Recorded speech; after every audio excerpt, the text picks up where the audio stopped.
উপজেলা কৃষি অফিসার হিসেবে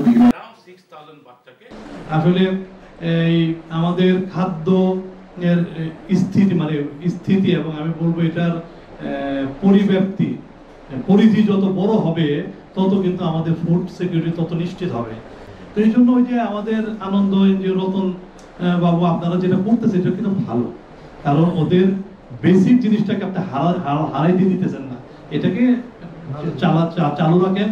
কারণ এই যে জুমে অনেক কিছু তারা করে, আমি ওইখানে বেগুনি কালারের ভুট্টা দেখছি, হ্যাঁ বিভিন্ন কালারের ভুট্টা, তিল করে, তারা অনেক কিছু করে। এটা কিন্তু এটাকে রাখতে হবে, এটা নিয়ে চলতে হবে, কারণ যখন সবকিছু হারায়া যাবে ওইখানে আমাদের যেতে হবে।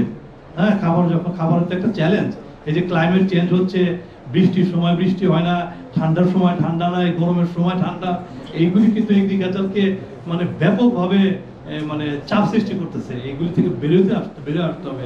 এবং সেই ক্ষেত্রে আমাদের হিলের এই যে আমাদের যারা আদিবাসীরা তারা কিন্তু অনেক আমাদের সাপোর্ট করতে পারে। যাই হোক